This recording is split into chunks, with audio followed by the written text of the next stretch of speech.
For the past 20-something days, almost 30 days, our Muslim friends, brothers and sisters have been observing the holy month of Ramadan, fasting, prayer, supplication, giving alms, which is the duty of every Muslim. Well, today on the program we will be dedicating to the celebration, to the commemorating Ramadan season, and of course the coming Eid al-Fitr celebration. My name is Cecil Egbele. Thank you very much for staying with us on the program. Well, I guess I'll just let you meet my guest, and I'll get to meet my guest. We'll take our first feature, and my guest is the Chief Imam of the Peace Courts Estate Mosque here in Lokogoma, Abuja. I'm talking about Imam Mustafa Barere. Thank you. Salam alaikum. Salam alaikum salam. Yeah, thank you very okay. We are players. Yes. So, you are about the first guest we had on the program when we started, maybe second episode of the program. Yes, you are one of the early guests of the program, and we're having you here again 2 years after. Honestly, I'm so happy to be associated with you.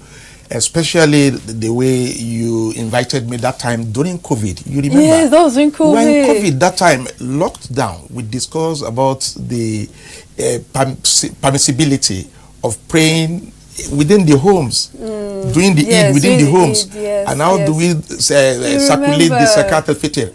Then last year again, of course, we had the opening. Yeah, it was open. That time they allowed us to do the prayer outside. We also discussed a lot of things about commemoration of the Eid, the Ramadan, the menu, everything, etc. Okay, and so the difference was there. Well, there will definitely be so much difference during the lockdown celebration, observance of the Ramadan and the Eid, and today, last year was kind of a little, it was relaxed a little, okay, you can gather, but make sure this and that. Yes. But this year we're pretty good and open, so it's going to be quite different, right? No, it's going to be gallantry, it's going to have all the boozies, it's going to have all the colors. All the colors. Yes, and we're waiting for it, because the meaning of Eid is celebration.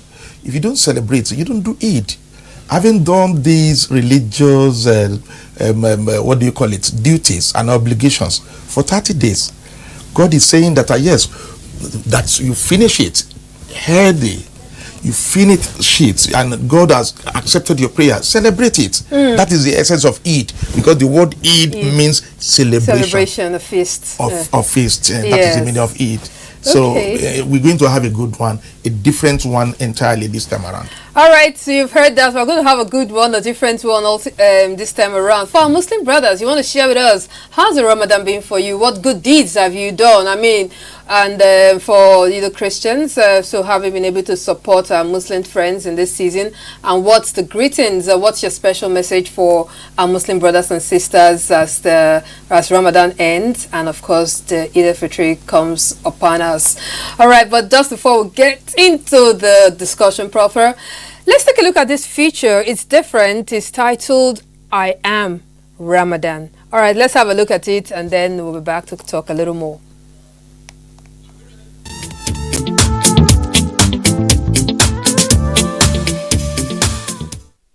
Allahu Akbar, Allahu Akbar. I am Ramadan.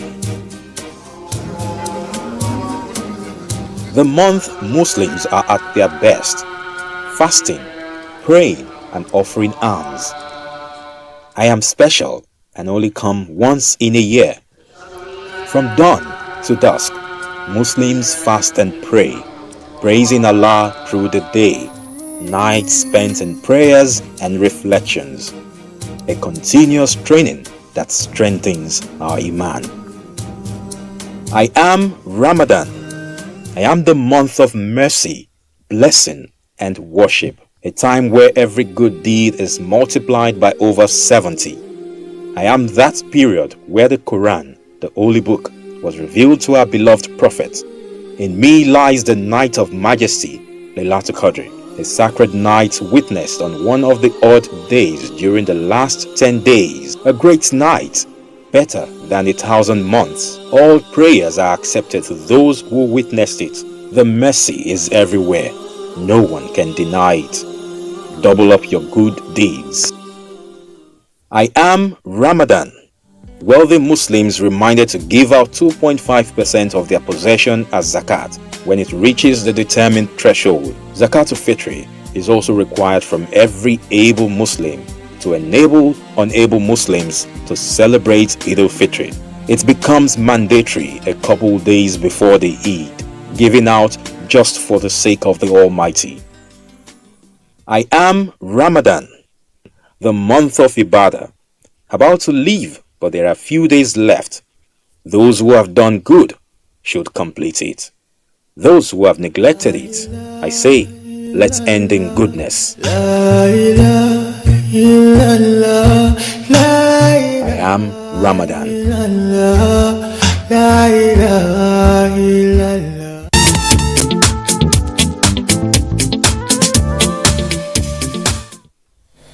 I am Ramadan, Imam.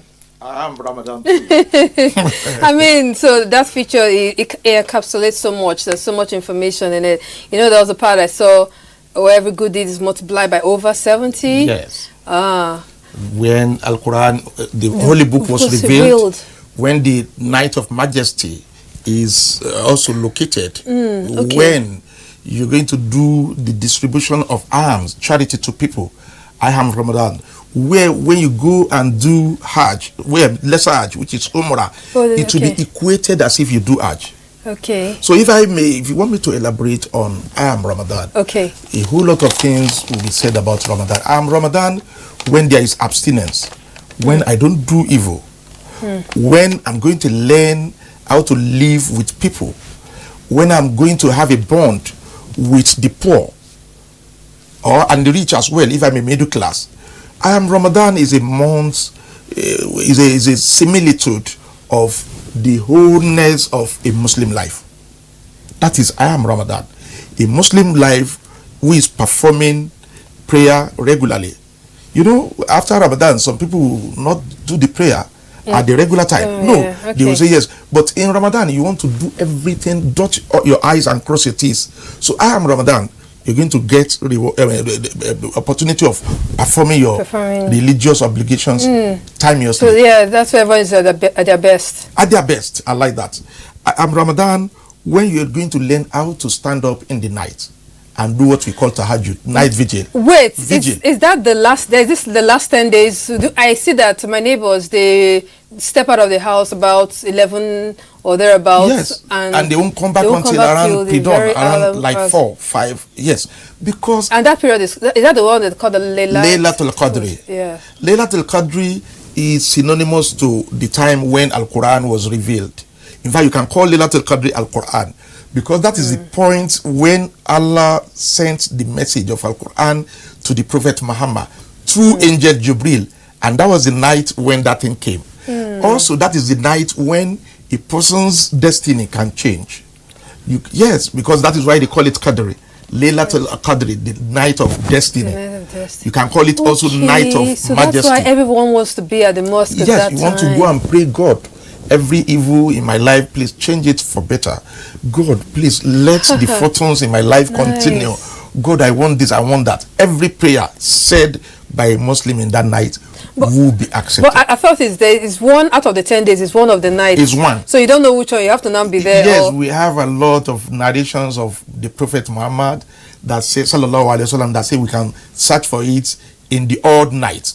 21, yes, 23, 25, 27, and 29. There is further narration that says that, okay, it is embedded in 27th night, which will be today or tomorrow, embedded in the 27th night, because Laylatul Qadri was repeated in the Al-Quran 3 times. And they say that the word Laylatul Qadri, if you cut it alphabetically, La, Ya, La, Ta is 9. If you multiply 9 by 3, it will be 27.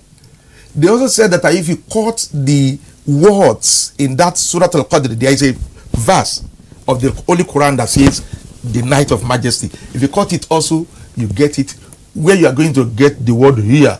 Here means she. And she in Arabic word refers to female. Night is a female in the Arabic word. Okay. Laylatu is a female word. Ah, that's like French. Yes, Laylatu, that is night. So here means that night. That night they say is on 27. When you cut it 27. So that's like the holiest of night. Like I know that in Christendom, there is the Easter Vigil. Easter Vigil is said to be the holiest of all nights. Thank you. More or less, yes. It's the same thing. Easter Vigil. I think that is the night of resurrection. Yes. Or the raising. Yes, that's the night of the resurrection. Easter, that's the night before the resurrection. Or before the resurrection. Yes. The same thing with this one, where we are saying Quran is revealed that night, and all angels will come to the world, to this earthly world. They will leave the space. They will leave where the heaven, and they will come to this earthly world. Al-Quran said, "Tanazzal al-malaika wa ruh fiha bi-idni rabbihim min kulli amrin salamun iya atta matla al-fajr." The angels will come, will descend. Even the angel Gabriel, that is Gabriel, the leader of the angels, will also follow them. And what they are coming to do is on every issue. Your issue, I'm taking it to God. God accept it. He now says, "Salamun here." Peace is that night until the dawn. So the night is for the 27th night is likely going to be like tonight or tomorrow. Yes. Okay, please remember me, right? So, I mean, remember my intentions. No, I will even call you. Be praying. Okay, that's good. So that is Ramadan. Ramadan, like I said earlier, when you do Hajj in Umrah in Ramadan, the one that people are, people are there now. Hajj. Yes, smaller Hajj. It is equated to Hajj. Any sadaqah, any alms that you give this time around will be given in multiple. In terms of reward, you're going to get multiple rewards. So a lot of things about Ramadan will make you to think that Ramadan is a personality, and you can personalize yourself and say Ramadan impersonation. Nice. In fact, I like the way you actually, when you bisect all this thing, it does bring it down to our everyday understanding. So even if you're not Muslim out there, you're listening, I hope you have learned a thing or two. So what's the significance of Ramadan for you? This is our topic for today. Share with us if you're observing the holy month of Ramadan. Tell us how the season has been for you, what's your good deeds, and how they plan to celebrate the Eid. And for you non-Muslims, you might want to share with us how have you been able to relate, have you been able to observe Ramadan in your own way as a Christian. So you just share that with us. Okay, moving on. Like, I'm not Muslim, but I try to, in my own little way, share in the spirit of Ramadan. I had a break of fast with I host a family invited me, the family of Mr. Sani Garba. I went there to have a break of fast with them, just to observe how it's all done, and trust me, I love it. All right, let's have a look at it. A typical Ramadan day.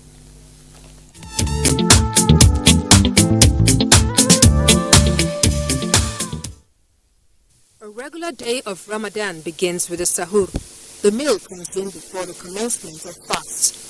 This is usually between 4 a.m. to the call to morning. Allahu Akbar, Allah. Sahur is expected to be eaten in moderation. As iftar approaches, that is, the meal to break the fast in the evening, the women get busy in the kitchen. They prepare different kinds of meal and drinks.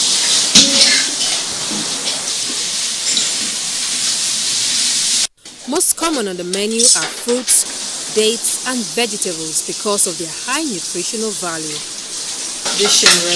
At the Sani Garba's residence, the women are almost done with the meal preparation as iftar approaches. They are also making provision to feed extra mouths as Islam recommends.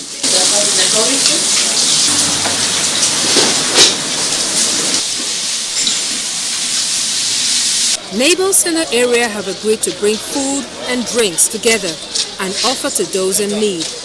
This is in line with the words of the Prophet Muhammad. Whoever feeds a person breaking his fast will earn the same reward as him without anything being lessened from the rewards of the fasting person. Iftar around this time and in this neighborhood, we usually agree to bring whatever you can afford. We pack them, as you can see here, and we let the needies come and pick what they want. These meals are shared to all who come around, despite religious leaning. Hunger has no limit to who or tribe, cut across tribe. So you don't look at that one. Disregarding his tribe, his religion, when he comes, feed him. Dinner table is set. And then the sun sets and the call to prayer is heard.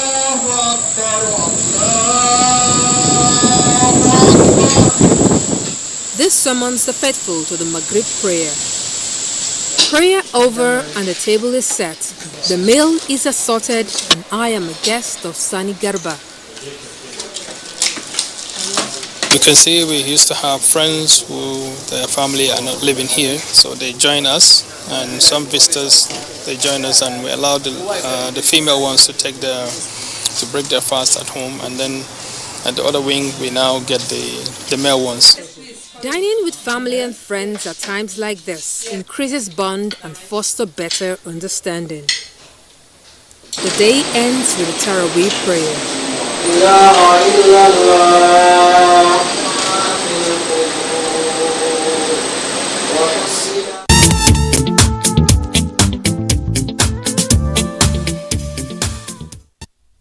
All right, that was me breaking fast in the home of Sani Garba. You can be part of this conversation. Tell us about your Ramadan so far. Tell us as a Christian how you are celebrating with your Muslim friends. And our phone line is 081-177-82020. The number is showing on your screen.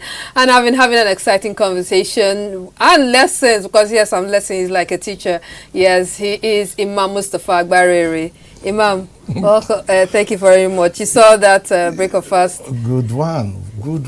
Good sumptuous meal. I know. I was seeing the akara, You saw it, right? Yes, I saw it. I was like... In fact, I almost wanted to ask for takeaway. Oh, dear. I mean, it was really good. Yes. And another thing I like is the fact that people around the area, I see security men, everybody come around, just come around, take. Yes. There's the sharing, Yes. and it was just very beautiful. Yes, let me come from the side of it's more or less a happy ending for us. After you've struggled in the beginning, in the morning, you've denied yourself food, you're going to have good one in the evening. That is number one. Number two, sharing. In Ramadan, is not a Muslim, a person who closes his hand. It's not a Muslim. Okay. In Ramadan, you must open your home, you open your door, tell people to come inside and take anything they want. In fact, it is better for you to even deny yourself and give to people, because giving to people, opening their mouth for Ramadan, making them to break their fasting with their food, is more or less that you are going to have their reward. And if I break 1,000 people's fasting, I'm going to have 1,001 reward per each day. Wow. I know one. So it will be that I fast, and I also have 1,000 fasts in addition to mine. I know when I see many people, they are very eager. There is this whole eagerness to want to invite people to come breakfast, and I'm wondering, like, okay, are you so rich? If you go to Saudi Arabia, if you see the time, big men will come to the mosque during the time of the iftar. They will be begging you with their food. You'll be saying, please take my own. When you tell them, God, I have enough, they'll say, please take more. By the time they call for breaking of the iftar, they'll say, use my date to open your own fasting. They'll say, use this one. They'll be begging you. That is because in this month, you can have the type of reward, the type of recompense, you can't have it in any other months. That is why we struggle, we strive to do better and to do best in this month of Ramadan. In this month of Ramadan. Yes. And it also is very important that you call in your non-Muslim friends to do that with Islam you. is not discriminatory. In fact, Islam allows us to do everything with our non-Muslim friends. Do everything with them, share with them, eat their food, drink their water, drink their everything. It's because of people's personal agenda that we are having the crisis of discrimination in religious duties within this country. We should bond. Brotherliness is in religion. We worship. Talking about bonding, I understand that there are a whole lot of similarities in both religions. I had a chat with a Catholic clergy. He's actually a scholar in Islam. Yeah, we call him Sheikh. He is a scholar in Islam. Yes. He actually spoke a lot about the many similarities. Like in the Quran, there are many things, stories in the Bible as all contained persons there, and it was really detailed. So you know what? I will get back to talk about similarity between both religion as we take a look at my chats, my conversation with Reverend Father Sheikh Emmanuel Unamba. He's a scholar of Islam. Let's have a look. Let's have a listen, and then let's talk a little more.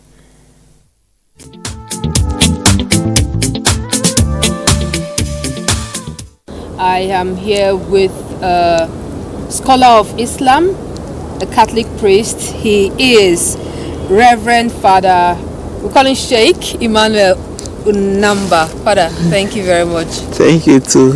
Yeah, and, Sheikh. I wish the Christians happy Easter, and as we are approaching the Eid al-Fitr, I also wish our Muslim brothers happy Eid. All right, Sheikh Emmanuel. Okay, let me put it that way. Explain to me what I've just talked about. The coincidence of the season, of the season coming. Okay, the coincidence is by way of calendar. Okay. The Islamic calendar is lunar in nature. It is by the moon. They count by the moon, while the secular calendar is by the sun. So the Islamic calendar is a little bit shorter, and it rotates round the whole year. So this year we may have Ramadan in April. Next year we may have it in February. So it doesn't follow the lunar, the solar calendar. It is a bit shorter than the lunar. So whenever it goes round, there will always be that period of coincidence with that of the Christian, which is pretty static between February, March, and then Easter will be April.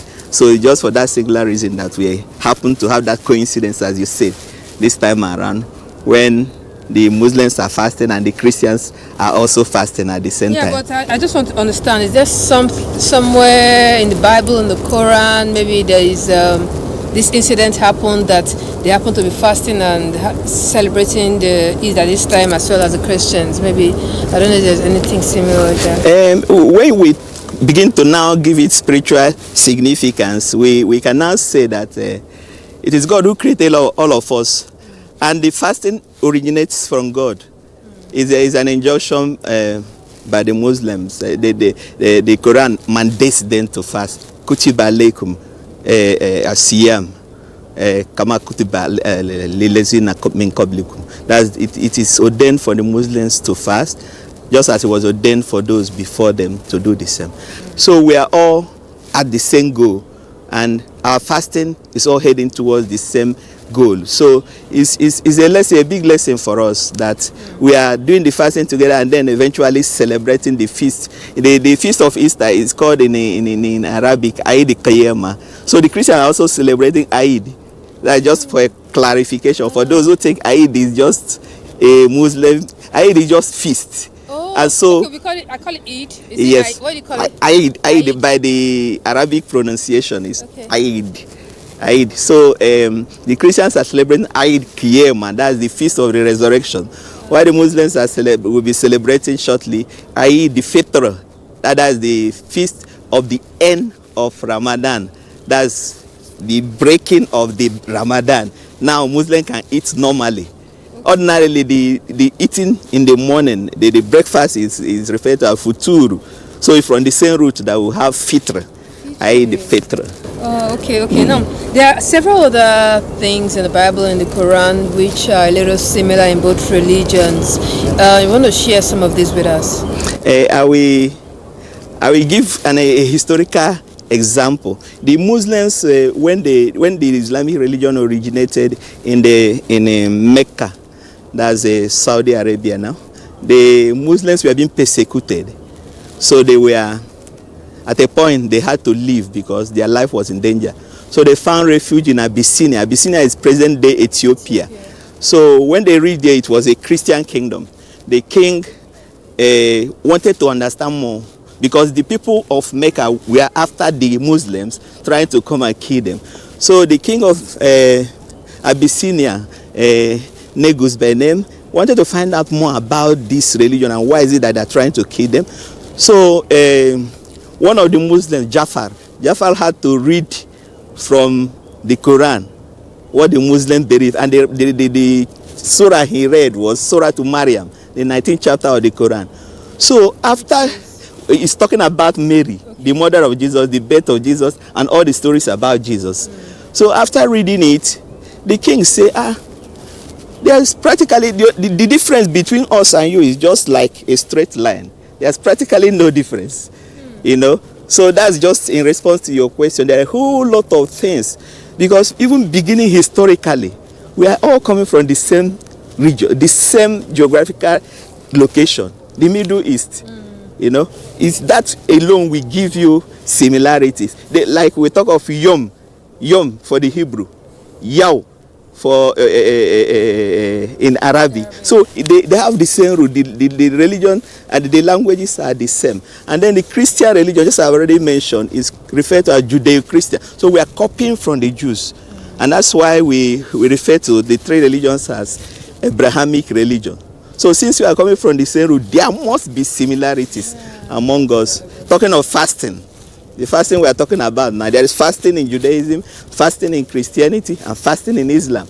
And all these are within a specific period of time. For the Muslim, it's 30 days because of the lunar calendar we are talking about. For the Christian, it's 40 days, following the example of Jesus himself, who fasted for 40 days and 40 nights. I like it. No, but now you just mentioned, you gave a quotation of Mary in the Bible. I hear that there are several other of those in the Quran, I meant to say, and I guess same would have happened, same for the Bible. Are there some you want to just share with us, so that for our viewers who don't understand these things, who think there's a weird white gap, they understand that Ibrahim is Abraham? And okay, beautiful. You're already giving the examples. Okay. Beginning from the first book of the Bible, Genesis, which talks about the creation story. The Muslims have the creation story, just as the Christians have the creation story. And that's why when you hear the Muslim obituary, there's a term taken from the Quran, which is there, starting from Surah Al-Baqarah, the 2nd chapter of the Quran, which says, Inna lillahi wa ilayhi raji'un. We are all descended from God. We are created from the same God, and we are going back to the same God. It's the same thing that the Christians believe. We have been created from one stock, from the same stock. It is a geographical spread and a habitat that has made us different colors, different languages, but God himself created us one. We are all descended from the same stock. Then so we move on from there to the story of Abraham, who the Muslims refer to as Ibrahim. It's just a change of language. Yes. Abraham for the Christians, the English, and then Ibrahim for the Muslims, the Arabic name. Well, then we'll go forward to Yusuf. The same story, the same personality. They are not different personality. It's just the name that changes. And then the storyline, you know, the two holy books came from different sources. Yusuf means Joseph. Exactly the same Yusuf we are talking about in the Bible, who was sold by his brothers. That is the same story. When we were studying the story in Egypt, when I studied there is a proverb among the Arabs that is referred to as Bara'atu Zib min Dammi ibn Yaqub. Bara'atu Zib min Dammi ibn Yaqub is a term that is derived from that story of Joseph. The same story, the children of Jacob, they sold their brother off to Egypt, and they blamed that on the Zib. That's the wolf. I think it's the wolf now. It's the wolf that they blame for the death of their brother. And so we have this saying, Bara'atu Zib min Dam ibn Yaqub, the innocence of the wolf from the blood of the son of Jacob, that referring to Joseph. So it's applied when somebody is totally innocent of a fact and he's blamed for what has happened. So the same story. So we now have Joseph as Yusuf in the Quran, and then it goes down to the other prophet, Ishaq, Isaac, Yaqub, we just mentioned that, Jacob, and so on. So there are a whole lot of similarity. And then coming now to the core of Christianity, Jesus Christ. There are many people who don't know that Jesus Christ is a very great prophet in Islam. So the difference is just that he is referred as a great prophet and not as God as the Christian will have him. It was the same story of his birth. He was born of the Virgin Mary. In fact, when the angel appeared to Mary is in Surah Al Imran, in the 3rd chapter of the Quran, the angel said to Mary, Ya Maryam, inna Allah istifaki wa taharaki wa istifaki ala nisa'il alamin, that the Lord has chosen you and purified you and elevated you above all the women of creation. So Mary becomes the most revered woman in the whole of creation because she gave birth to Jesus Christ. In the Quran, Jesus is referred to as Isa ibn Maryam, Jesus the son of Mary, because he had no father, just as the script, the Bible will say. He had no earthly father. He was conceived without sin. And when Mary was arguing with the angel Jibril, the angel had to tell him that no, there's nothing impossible for God to do. He would just say kun, fayakun. God will say, let it be, and it becomes, and that's exactly what happened. So that is a very great point for me in our relationship with the Muslims, that we are almost the same in most aspects. But mischief makers will always look at those loopholes that we have in our holy writ and use it to foment trouble. But most Muslims and Christians will always come out to give the proper interpretation of the holy books. All right, I'm glad you're doing this, but just lastly before I let you go, I think the sun is pretty hot. The fast for both Christian and Muslim, of what significance is it actually? Okay, good. Fasting, from the Christian perspective, fasting is not an end in itself. Yeah. It is a practice that is meant to discipline the body. You know, if you are able to abstain from food, then you should be able to control. It means that there's something your body is longing for, but you are not giving into it. So that's fasting, being able to withdraw. And within our context, in this Nigerian situation, you see that fasting can help us in this country to put our country in the right direction. You are in office and there's a lot of money. Apply fasting. Father Sheikh Emmanuel Number, thank you very much. Thank you too. Yeah, it's been quite instructional, educational. I've learned a lot, trust me. I think I will have to download a copy of the Quran. I can get it on my mobile, right? Exactly. Yes, exactly. I would like to understand many of the similarities, and I think you should do the same. All right, so you can actually get to learn the difference between both religions. Is very easy right now on your fingertips, and you can ask questions if you don't know. And together, I think we can indeed make our country, bridge that religious divide we have in the country, and make the country a whole lot better place for all of us. All right, and this is the end of this conversation. Let's get back to the studio and continue with the rest of the Medley show with me, Cecil.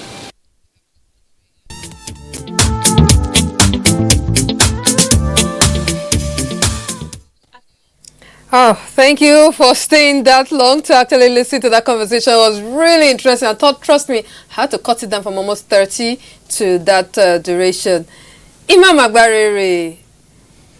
Wow. Yeah, I just see that you concentrated like you. Wow. Tell us. Wow, I'm confounded, honestly. And I dove my heart for this Reverend Father. He has done it in the most beautiful way. He understands Islam very well. He understands Christianity very well.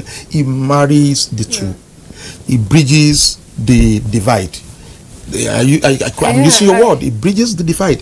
People, I tell you, people only use the divide in the religion for their personal gain.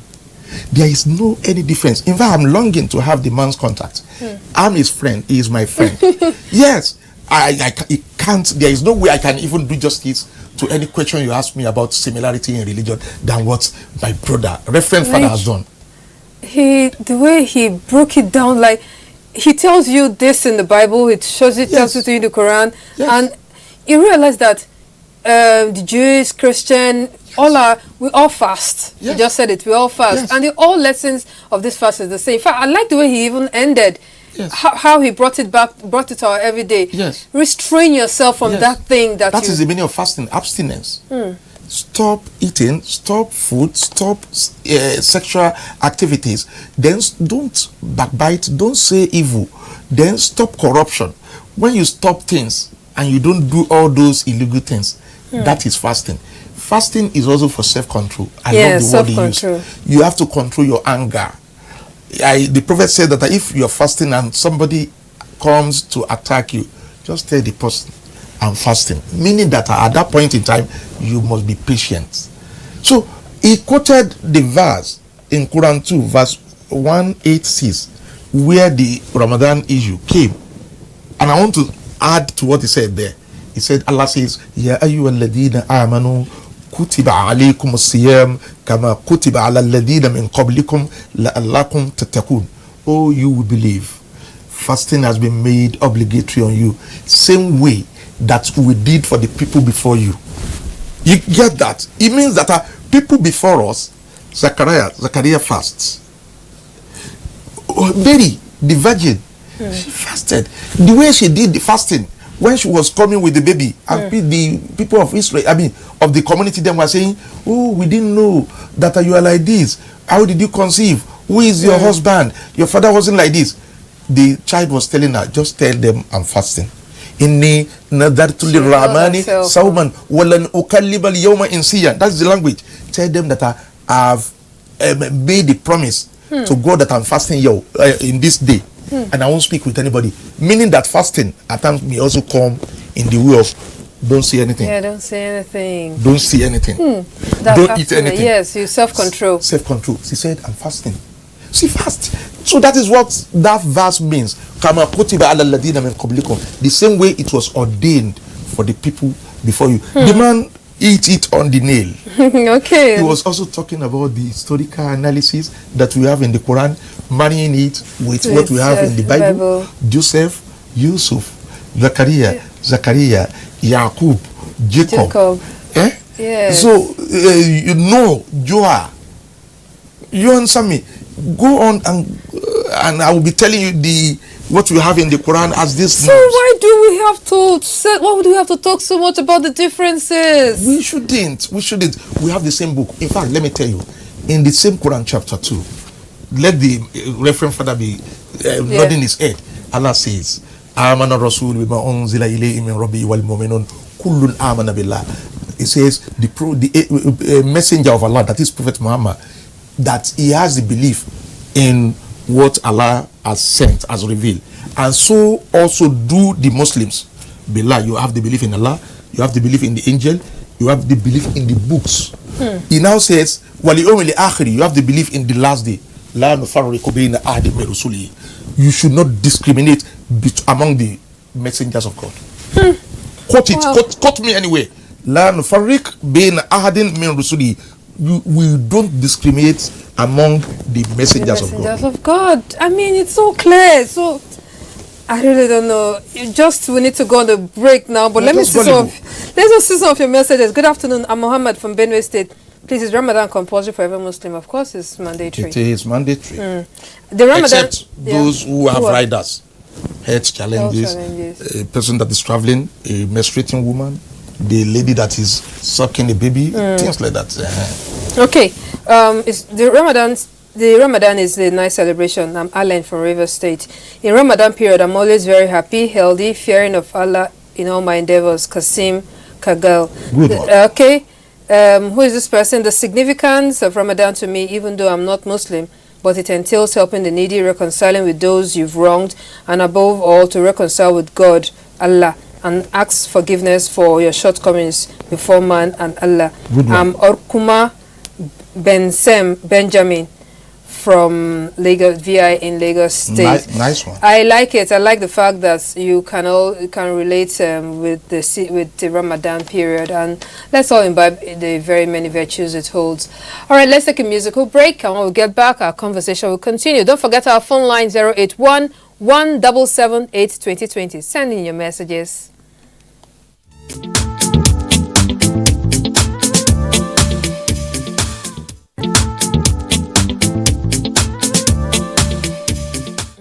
That musical break, very apt for the time and the season. If you're just joining us, you're watching the Medley show with Cecil, and I've been having an interesting conversation with Imam Agbariri. Imam, thank you very much. Let me just ask you this question that someone, he said, Oh, some people are trying to call. Please don't call so I can actually get to read your messages. Anyhow, tell us about the zakat and sadaqah.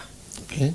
Explain that first. Okay, we have zakat is just charity, and sadaqah is also charity. Oh. But in the case of zakat is done when the time is on.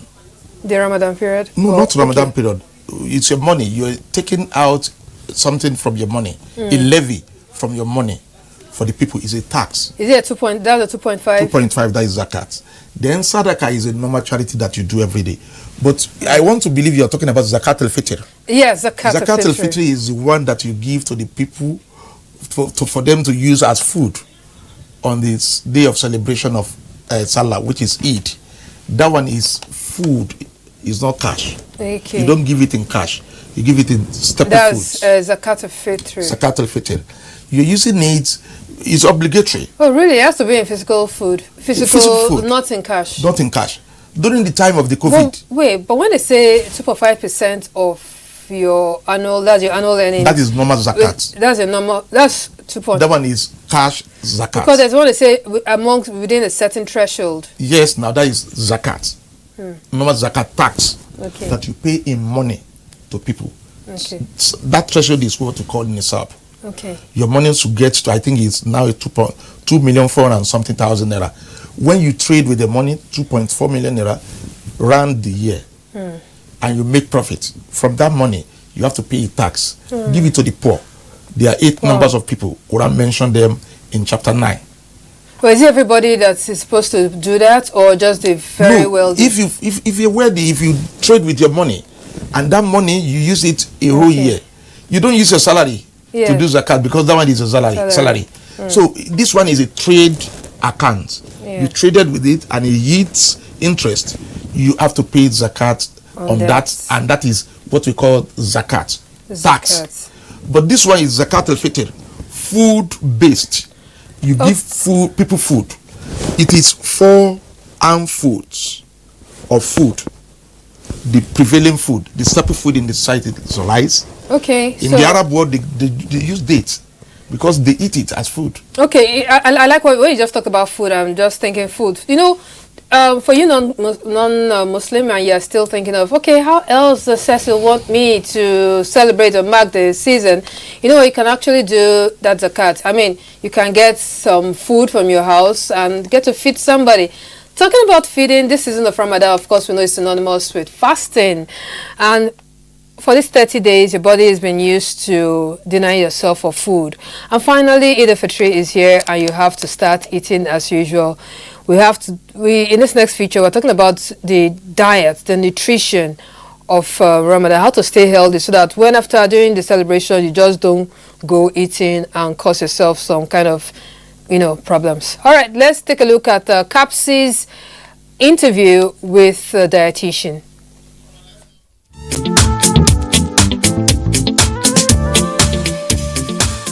As the Ramadan comes to an end and Muslims are getting back to their daily meals, there is this temptation to overeat, and as such can lead to indigestion and other stomach disorder. Okay, so I'm here with a dietitian who is going to take us on how we can maintain a healthy eating habit. My first question to you is, what are the benefits of fasting? Benefits of fasting is weight loss. Weight loss, a lot of people fast because they want to lose some weight, although it's dependent on how long the fasting is and the combination of foods. For one who overeats, when he or she decides to fast from eating some things or not eat in between meals, the result you get is weight loss because he or she is no longer overeating. It's also dependent if the person's activity is lesser than what he or she is eating, and then you can get weight loss. But someone who still overeats, even in the course of fasting, might not get that result of weight loss. After the Ramadan, I just woke up and then the following day is Eid. So, there are plenty of food to eat and all of that. So, what first thing should I eat? Should I just go in and eat my rice and all of that? Or I should what's the first meal that you advise me to eat? I expect that first of all, you take little sips of water because you're waking up. You're trying to wake up your organs to function properly. So whatever you're taking has to be gradual. Don't rush a meal. Don't be fast to rush. Chew properly when you are eating so that there will be more digestion in the mouth before it gets down to your stomach. So you take little sips of water to start, and then you take some alkaline fruits. Mangoes are good because they are purees. Bananas, pawpaw, grapes, they have more purees in them. You don't need foods that have high fiber, like a lot of vegetables. Do not be quick to say, okay, I want to break my fast, I don't want to eat anything heavy. You just take one cucumber and you just start chewing, or you want to take a plate of vegetable soup. No, that will not work. The fibers will help your guts, to be kind of inflamed.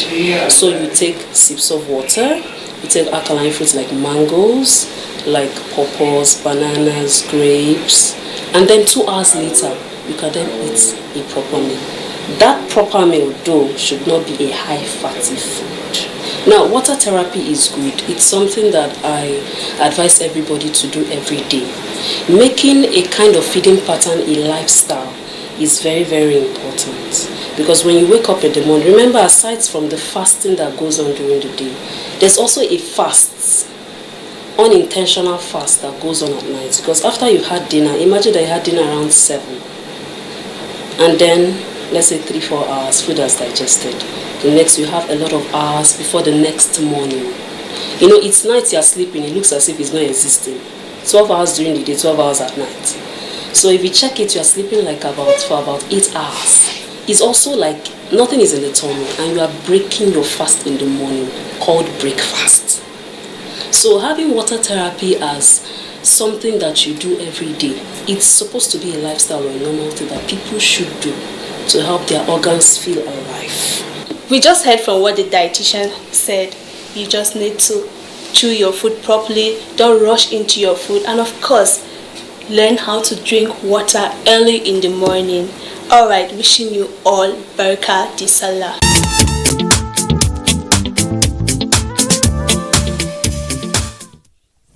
Alright, thank you very much, Kapsi. Now you know that water is very important, and you don't just go eating because you're just saying food. You have to take it gradually so that your system will not be shocked to say, I thought about fasting, suddenly where is all this coming from? Alright, I want to add something on nutrition, diet, and Ramadan and after Ramadan. Yes. Ramadan is a control session of our eating habits. You can see that a lot of Muslims now, they will have their tummy, they will blast it. You will also be healthier, because I learned from one, one scientist that told me that the case of detoxification is embedded in Ramadan, that when you deny yourself of food, you detoxify your system. Some cells are dead in your system.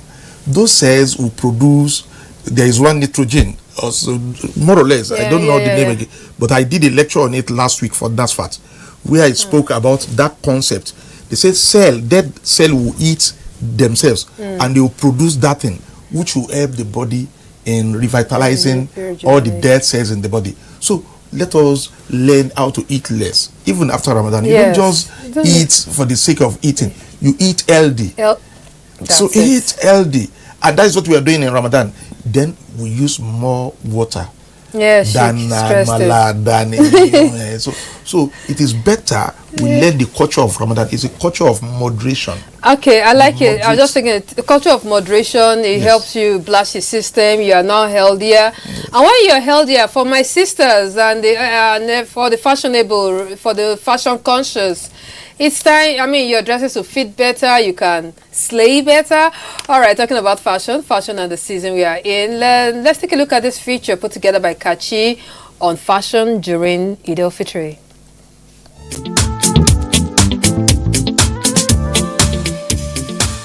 Assalamu alaikum wa rahmatullahi wa barakatuh. Ramadan Mubarak.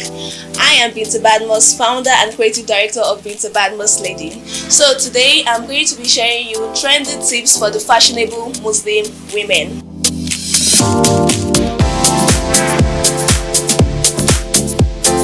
As you know, Eid festival is around the corner. So whatever your style is, whatever your personality is, we have something in store for you.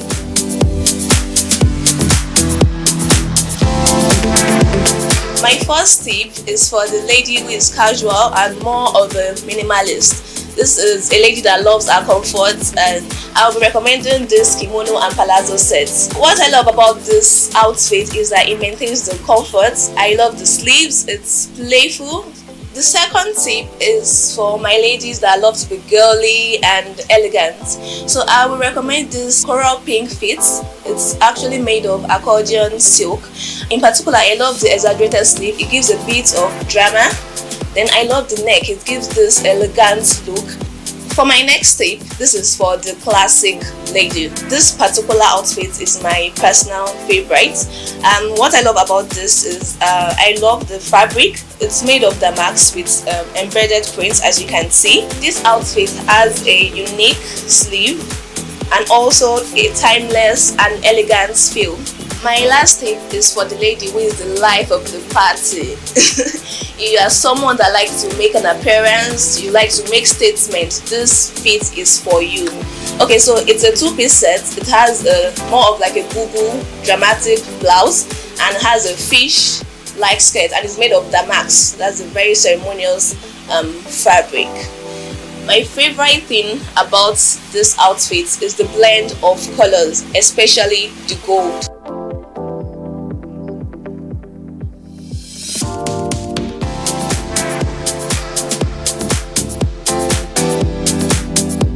Your outfits, they are not complete without the perfect accessory, which is the head scarf. So here we have the raw silk scarf. This raw silk is perfect for turban styling. It can be used and styled in different turban styles. So the raw silk scarf is great for that ceremonial look and formal look. Then the next one we have here is the luxury silk scarf. The prints, I'm obsessed with the prints. They are very floral, very feminine, and very nice. It gives you this elegant and rich feel to your outfits. We also have this in the plain one. If you are someone that likes to be simple, you don't want so much pattern. If you are more of a minimalist, this is great. Then we have the jersey scarf. One thing I love about the jersey is the versatility. Like, you can use it as a turban and also style it as a scarf. It's perfect. As you can see, it's soft and stretchy, so it makes the styling very easy. Then the last one has to be our chiffon scarf. Our chiffon scarf is lush. It can also serve as a scarf and at the same time serve as a turban. Hope these tips I've given you will help you put together a modest and stylish look. Happy Eid celebration!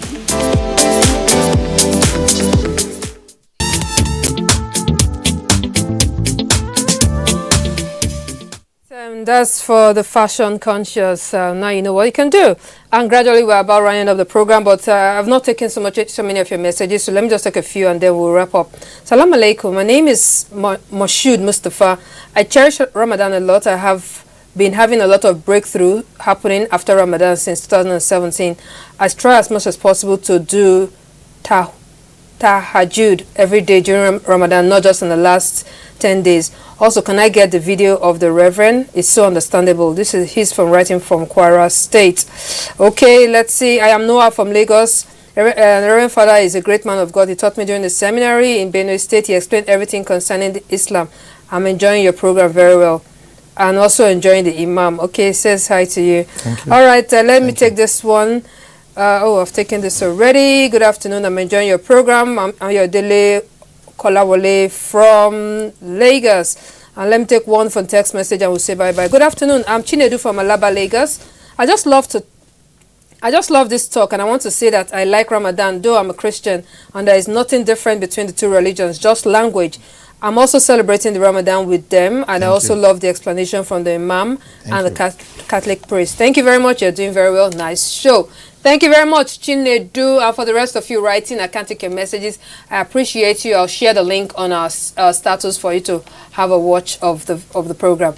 Imam, Mustafa Agbarere Thank of the, what's that mosque again? Peace In Court Estate Peace Court Mosque. Estate Mosque, Lokogoma, Yes, Abuja. Thank you very much exactly. for coming around. Always a delight to have you. It's my pleasure. Remember, I'm going to break with you next year. Yes, I'm having you. Yes, and we are ready for you. You are all my witnesses. No, we are going to have it. Okay, good. We're going to have it. I've scheduled it in my own plan now. No wahala. God willing, we'll be there. All right, from me, it's thank you very much, and let's have a great time.